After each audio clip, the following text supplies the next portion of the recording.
Hello, everyone. Welcome to the latest episode of Cummins Power Pods. Today, I'm going to be your host. I'm Subramanian Chidambaran. I lead the strategy for Cummins in India. And today's episode is going to be a bit special because this is coming in the event of Redefine 2023, which is our flagship B-School competition. This is like an annual case study competition that we run every year, where we pose a business problem to the bright young minds of the B schools, and they come up with some innovative solutions. And this ends with a grand finale at our Indian Office campus in Pune. So this year, the subject or the topic of the case study competition is on aftermarket digitalization. It's a very, very interesting topic. And that's why I have with me a special guest today for this podcast, which is Vivek Malapati, who heads our distribution business and new and recon parts business of Cummins India. Hey Vivek, welcome to the podcast. Hi Subbu, thank you for having me on this podcast. Let me start by asking, how does it feel being interviewed by me? It feels very special, Subbu, and also it's special because it's my first podcast. So I'm very excited to be here. Thank you. Fantastic. So, audience, let's deep dive right into the topic. So, Vivek, could you tell us something about this theme for Redefine 2023 this year, which is on this aftermarket digitalization? Could you throw some more light on this topic? So Subbu, this case study is about the commercial trucking business in India. And this business is very critical to our economy, as over 70% of the freight travel in India happens by road.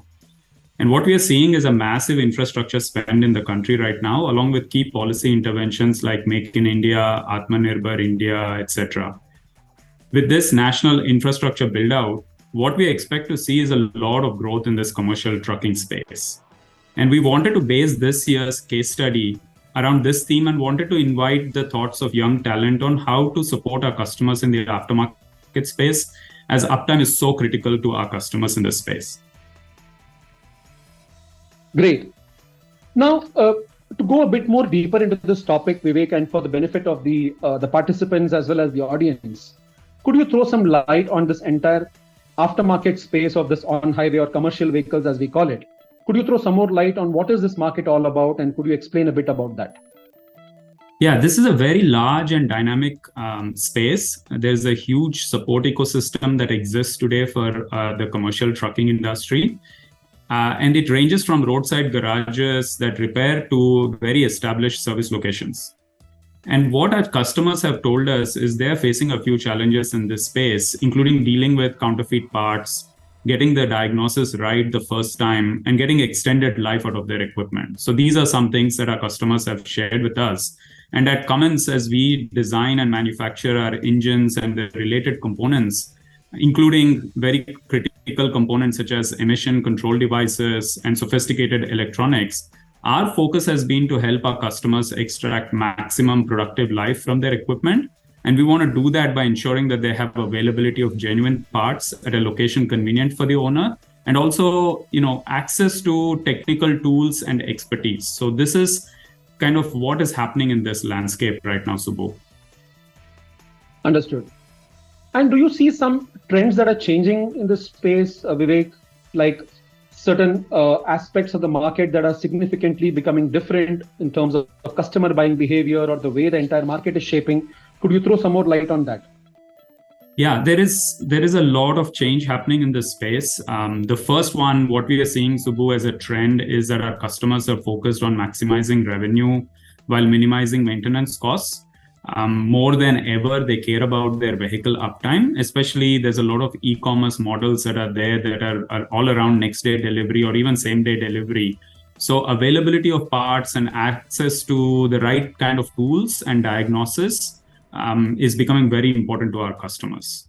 Also, the other key trend that is happening is there's a lot of new emission models that are getting introduced. And we now have engines and engine components that have very, very advanced sensors and electronics on them. And what this means is our customers need more specialized tools to diagnose and troubleshoot these equipment. And by 2025, we expect that more than 50% of the heavy commercial vehicles will be equipped by these components. And so the ecosystems need to be equipped to address this complexity. The other key trend that is really happening in this space is the emphasis on ESG. And the environmental impact is becoming very important for all businesses, including vehicle owners, as they are a key part of the supply chain. Vehicle owners are also keen to contribute to the climate agenda while ensuring that they keep their costs on check as well.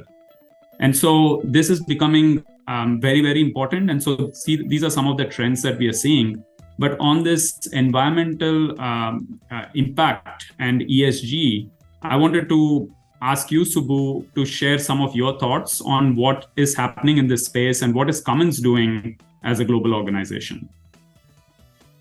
No, absolutely. I think that's a very good point, Vivek, that you bring in, because ESG has sort of become the key topic or the key parameter in so many ways today, with climate change and decarbonization and the environmental aspect becoming such an important aspect today.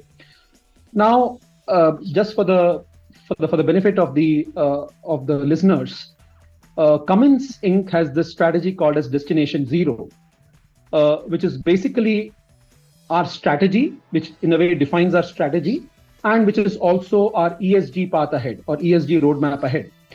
Now, what does Destination Zero really mean? Destination Zero is speaking about getting to a net zero carbon 50.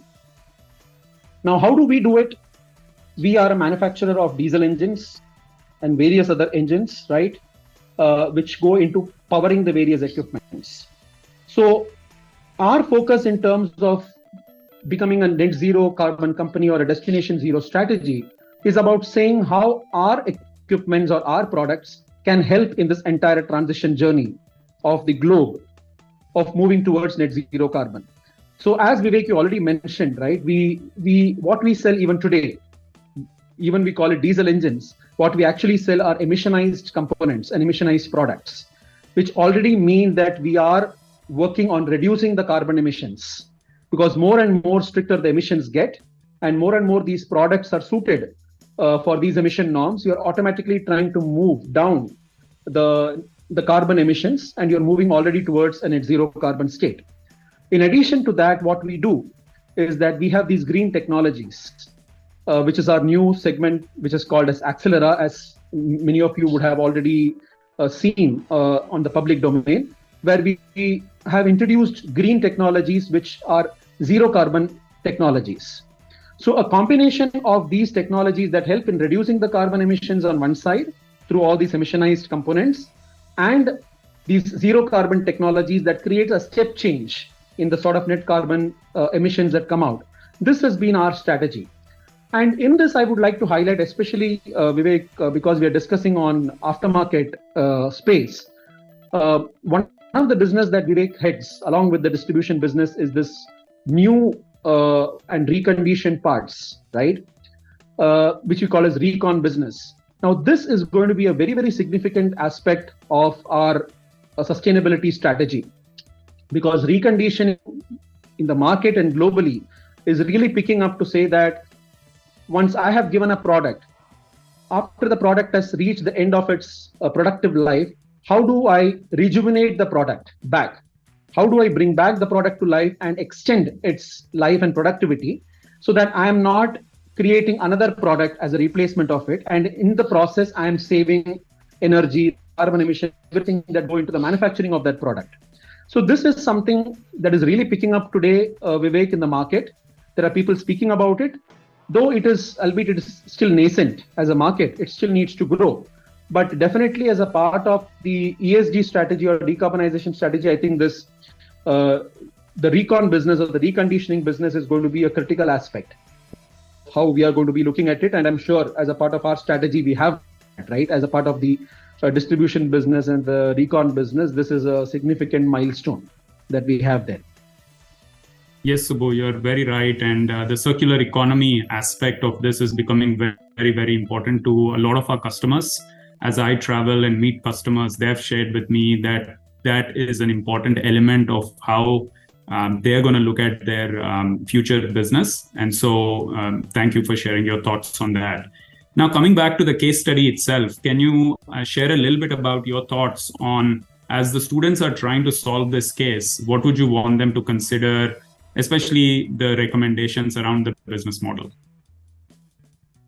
Absolutely, Vivek. I think, Vivek, you already elaborated very nicely around the customer behaviors, buying behaviors, what is it that they really look for, and the kind of trends that are really shaping this market.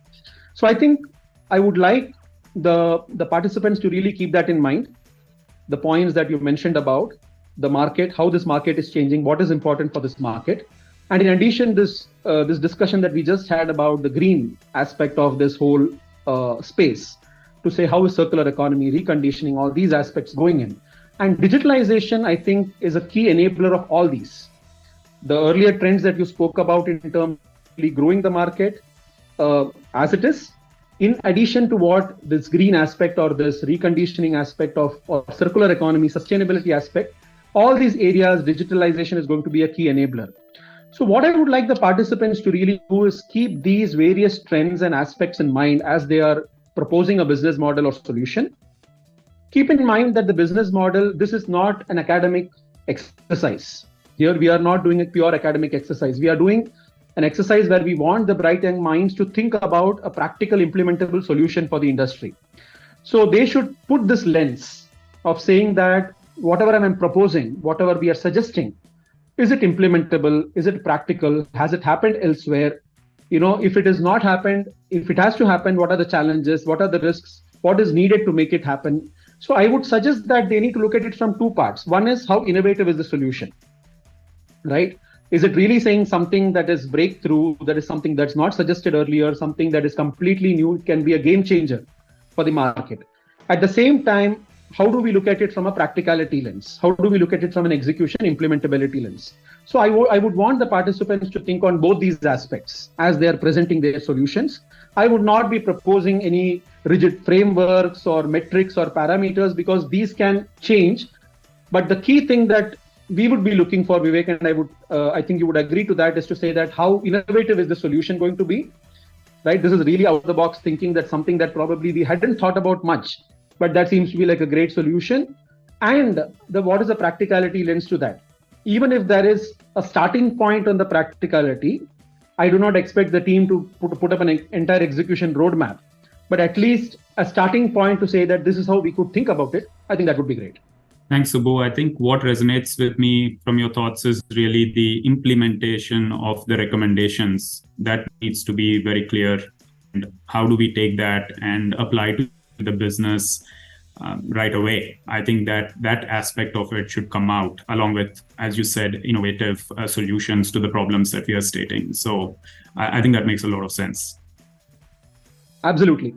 And thanks a lot, Vivek, for this wonderful interaction. I think this interaction would have given some more insight to the participants, and also for all the listeners who are listening into this. I think this would have been a new area and a new insight into this part of the industry. So I would like to express my gratitude to all the viewers who are listening in, who are seeing into this episode of Cummins Power Pods. Please do take a minute to put in your comment, put in your feedback on this, and we'll look into it and see how we can further improve our interactions. And finally, to the Redefine 2023 participants, from both Vivek and me, I extend the best wishes to them. We are really looking forward to see some of you out in the grand finale that's going to be held in Pune in a few days' time. And let's stay connected with many more interesting episodes of Cummins Power Pods. So until we see next, goodbye. Thank you.